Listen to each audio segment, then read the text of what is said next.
Hello all the students, welcome to my channel my authority. आज का topic है charter act of 1833। Last video में हमने 1813 के बारे में पढ़ा है। ये है चार्टर एक्ट ऑफ 1833। स्टार्ट करते हैं विदाउट एनी फर्दर डिले।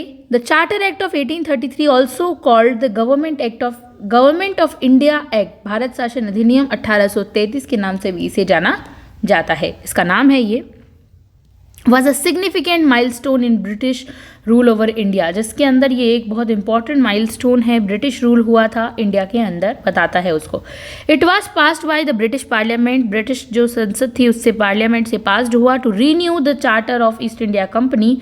और वास्तव में ये रीन्यू करता है कि East India Company for another 20 years but introduce crucial administrative and legal changes, कि फिर से 20 सालों के लिए ईस्ट इंडिया कंपनी का राज रहेगा, लेकिन बाद में लास्ट टाइम उसकी मोनोपोली को ख़त्म कर दिया गया था सिवाय टी और चाइना से रिलेशन के। बट बाद में फिर 20 ईयर्स के लिए रखा, लेकिन introduce a crucial administrative and legal changes उसमें आए थे। बहुत ही इंपॉर्टेंटली प्रशासनिक और कानूनी तौर पर चेंजेस देखने को मिलते हैं। These act mark the beginning of the more centralized and structure of British administration India। अब ब्रिटिश गवर्नमेंट का बहुत ही ज़्यादा सेंट्रलाइजेशन, केंद्रीकरण स्ट्रक्चर देखने को मिलता है। की प्रोविजंस ऑफ चार्टर एक्ट देखते हैं 1833 का। पॉलिटिकल एंड एडमिनिस्ट्रेटिव रिफॉर्म्स उसमें देखने को मिलते हैं। सेंट्रलाइजेशन ऑफ पावर्स, यानी शक्तियों का केंद्रीकरण हो जाता है। The governor general of Bengal जो था, बंगाल के governor general was redesignated as the governor general of India. अब बंगाल के गवर्नर जनरल को, ये बहुत इंपॉर्टेंट है, 1833 में क्या किया जाता है, बंगाल के गवर्नर जनरल को गवर्नर जनरल ऑफ इंडिया बना दिया जाता है। पूरी इंडिया के गवर्नर जनरल के रूप में रीडिजिग्नेटेड कर दिया जाता है। उनकी पोस्ट का नाम चेंज करके बंगाल के गवर्नर जनरल को गवर्नर जनरल ऑफ इंडिया बोला जाता है। सबसे पहले लॉर्ड विलियम बेंटिक जो थे, लॉर्ड विलियम बेंटिक क्या थे, सबसे पहले the first governor general of India. India के फर्स्ट गवर्नर जनरल कौन थे? Lord William Bentinck.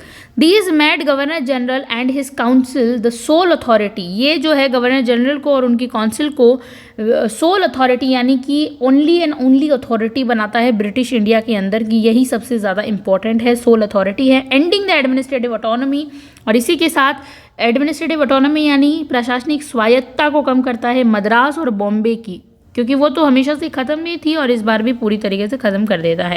And of East India company's commercial role. अब ईस्ट इंडिया कंपनी के कमर्शियल रोल, व्यापार से रिलेटेड रोल सारे ही जो है ना ख़त्म हो जाते हैं। तो द एक्ट इंडेड, जैसे ये एक्ट खत्म होता है ट्रेडिंग मोनोपोली, और उसी के साथ ईस्ट इंडिया कंपनी की मोनोपोली कंप्लीटली ख़त्म हो जाती है, कंप्लीटली इसके अंदर ख़त्म हो जाती है। The company was only retained, और जो कंपनी है वो सिर्फ और सिर्फ रहती है for administrative purposes on behalf of the British crown. British crown के the company is only retained, retained यानी होता है बनी रहती है, स्थिर रहती है एडमिनिस्ट्रेटिव पर्पज़ के लिए, कि हाँ सिर्फ प्रशासनिक काम देखेगी। बिहाफ ऑफ, कि हाँ ब्रिटिश क्राउन के बिहाफ से वो बस थोड़ा सा उसका रहता है। Trade with China and tea trade were also open to private. But अब जो पहले तो ईस्ट इंडिया कंपनी के हाथ में था कि वो चाइना और चाय के व्यापार करे, लेकिन अब तो उनके हाथ में भी नहीं है। अब वो नॉर्मली प्राइवेट बिजनेस एंटाइटी के हाथ में चला जाता है ये सब कुछ। एक्सपेंशन ऑफ ब्रिटिश रूल हम देखते हैं। Expansion of British rule, the act allowed, जो एक्ट है वो अलाउड करता है द ब्रिटिश गवर्नमेंट, ब्रिटिश सरकार को, टू एक्सपेंड इट्स टेरिटरीज, कि अपनी टेरिटरीज को बढ़ाइए इन इंडिया, भारत के अंदर, and exercise control over princely state. और प्रिंसली स्टेट जितने भी हम कह सकते हैं जो स्टेट्स थे ब्रिटिश इंडिया में, अपने अधिकारों को बढ़ाइए, कंट्रोल कीजिए प्रिंसली स्टेट्स पर अपना, जहाँ राजा का शासन वगैरह था। द ब्रिटिश गवर्नमेंट, जो ब्रिटिश सरकार है, now had the power to legislate for all British territories in India. अब ब्रिटिश सरकार के पास पावर आती है कि वो लेजिस्लेट करे, विधान बनाए सारी जितनी भी लैंड है इन इंडिया के अंदर। Making it the first step towards uniform governance, first step for uniform governance, और एक तरह से फर्स्ट स्टेप था ब्रिटिश गवर्नमेंट का यूनिफॉर्म गवर्नेंस। इस सब में एक तरीके से गवर्नेंस होगी, वो कहते हैं ना यूनिफाइड गवर्नेंस, एकीकरण होगा सबका, ये ऐसा फर्स्ट स्टेप था। लेजिस्लेटिव रिफॉर्म्स हम देखते हैं, वैधानिक तौर पर रिफॉर्म्स हम देखते हैं। Creation of a law making body, ऐसी बॉडी बनाओ जो लॉ बनाए, कानून बनाए। The governor general's councils was expand to include fourth member के लिए अब इसमें गवर्नर जनरल को एक्सपेंड किया गया, इंक्लूड अ फोर्थ मेंबर, चौथा मेंबर इसमें इंक्लूड किया गया, who was to be law member, और वो किस नाम से जाना जाएगा, लॉ मेंबर के नाम से, without voting rights in general matters, उसकी वोटिंग नहीं होगी जनरली लेकिन उसको लॉ मेंबर कहा जाएगा, ऐसा एक्सपेंड किया गया। Lord Macaulay was appointed as the first law member, और फर्स्ट लॉ मेंबर कौन था, लॉर्ड मैकॉले थे, वेरी इंपॉर्टेंट कि who was the first law member in the governor general council, तो फर्स्ट मेंबर थे Macaulay of the first governor general council, right. Beginning of law codification, अब हम देखते हैं लॉ की कॉडिफिकेशन करना, कॉडिफाइड करना, उसकी बिगिनिंग कब से शुरुआत होती है। The act provided for the codification of laws, कानूनों का कॉडिफिकेशन करना, leading to the formation of Indian law commission, Indian law commission की फाउंडेशन रखी गई थी, चेयर्ड बाय लॉर्ड मैकॉले, और इसके चेयर्ड कौन थे, चेयरपर्सन थे law Macaulay, because he was the first member.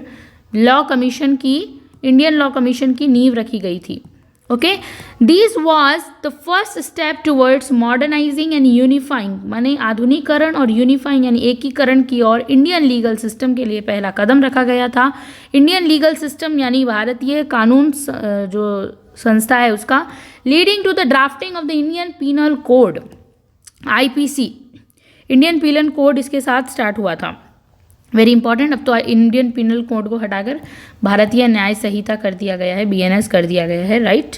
Legislative authority of the governor general, अब गवर्नर जनरल की अथॉरिटी, वैधानिक सत्ता क्या थी वो पढ़ते हैं। The governor general in council was given exclusive legislative power, बहुत ही ज़्यादा पावर दी गई गवर्नर जनरल को for all British India. Madras and Bombay lost their legislative power, Bombay and Madras के पास कुछ भी नहीं था, कोई पावर नहीं थी। Making in the first attempt legislative centralisation India, लेकिन इन्हें देखकर ऐसा लगा कि अब केंद्रीकरण, पूरे इंडिया का केंद्रीकरण सिर्फ और सिर्फ गवर्नर जनरल के अंडर हो गया है।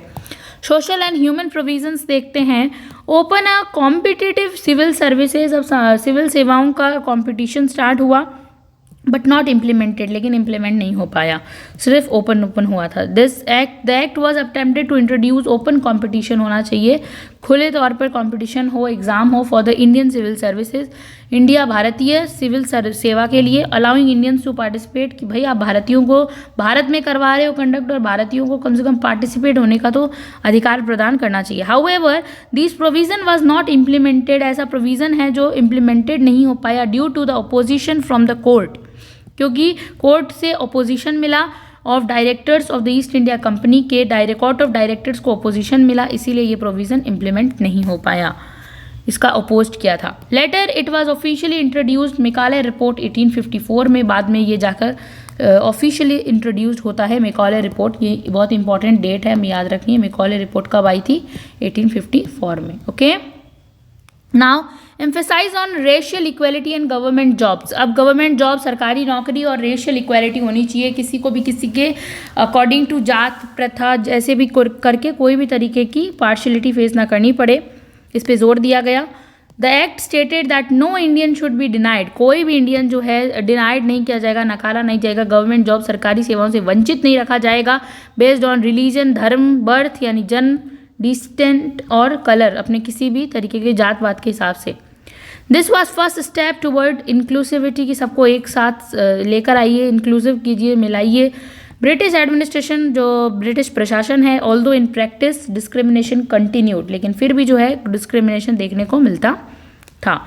लॉ फॉर एंडिंग स्लेवरी, अब यहाँ पे जो है स्लेवरी का मतलब क्या होता है, स्लेवरी का मतलब होता है बंधुआ मजदूरी या फिर दास प्रथा, जो पहले बहुत देखने को मिलती थी। अंग्रेज़ भारत के लोगों को दास बना के यूरोप लेके जाते थे, फिर उनसे खेती बाड़ी करवाते थे, इसलिए दास प्रथा का जो है एंडिंग होने वाला था 1833 के, हम चार्टर एक्ट की बात कर रहे हैं यहाँ पर। तो the act initiated legal measures to abolish slavery, slavery को ख़त्म करो इन इंडिया, भारत में, स्टेप टूवर्ड सोशल रिफॉर्म, ये सबसे बड़ा सामाजिक सुधार की ओर पहला कदम हम कह सकते हैं था, एक important. Impact of charter act 1833 का पॉजिटिव इम्पैक्ट देखते हैं अब क्या क्या है इसमें। फर्स्ट स्टेप टूवर्ड सेंट्रलाइजेशन की ओर पहला कदम था। कैसे कि गवर्नर जनरल ऑफ बंगाल को गवर्नर जनरल ऑफ इंडिया बना दिया गया, इंडिया को अथॉरिटी सेंटर बता दी गई, सुप्रीम अथॉरिटी कहा गया है गवर्नर जनरल ऑफ इंडिया को, इसीलिए सेंट्रलाइजेशन देखने को मिलता है। ब्रिटिश इंडिया से भी ज़्यादा अथॉरिटी दी गई है। Start a legal codification led to the establishment of India law commission की स्थापना हुई एंड लेटर पीनल कोड की स्थापना हुई। इसलिए लीगली बहुत इंपॉर्टेंट है ये वाला act. End of commercial monopoly, अब जो ईस्ट इंडिया कंपनी की कमर्शियल मोनोपोली थी खत्म कर दी गई। From a trading entity to administrative body, अब इसे प्रशासनिक बॉडी बना के रख दिया गया कि अब आप ट्रेडिंग एंटाइटी नहीं हो, ठीक है।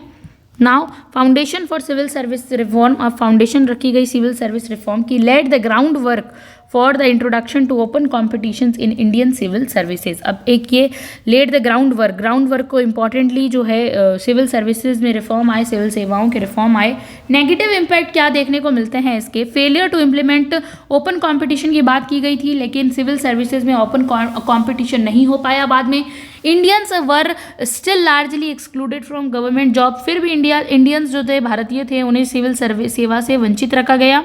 इंक्रीज सेंट्रलाइजेशन, अब बहुत ही ज़्यादा सेंट्रलाइजेशन बढ़ रहा था। डिसेंट्रलाइजेशन होना चाहिए, लेकिन पावर को सब एक ही जगह पर कंसंट्रेट कर रहे थे, एक ही जगह पर इकट्ठा कर रहे थे। We can say that centralisation of increased power. The act reduce the power of province and governments. Madras Bombay को हटा दिया गया और सिर्फ गवर्नर जनरल ऑफ इंडिया की पावर को सुप्रीम अथॉरिटी रखी गई। तो ये नेगेटिव इम्पैक्ट था।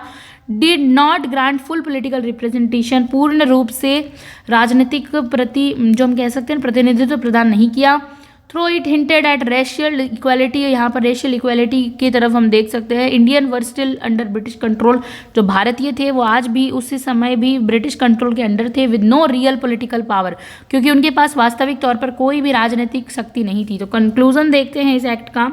The act of 1833 was a crucial turning point था ब्रिटिश एडमिनिस्ट्रेशन की इन इंडिया में, कि ब्रिटिश प्रशासन के फैलाव हो, क्रूशल टर्निंग पॉइंट था। It pave the way for centralisation, और ये सेंट्रलाइजेशन के लिए इंपॉर्टेंट है। Legal codification and future civil service reform, future civil service reform देखने को यहाँ पर मिलते हैं कि बाद में इसी ने एक फाउंडेशन रखा था। बाद में जो कमिटीज़ आती है 1854 में, वहाँ सिविल सर्विसेज के बहुत डेवलपमेंट की बात की गई थी। Though it did not grant self-rule, it set the foundation for future governance changes, including the Government of India Act 1858 and later the Councils Act of 1861, Indian Council Act। बाद में हम नेक्स्ट वीडियोज़ में ये सब act पढ़ेंगे। Thank you so much for watching this video.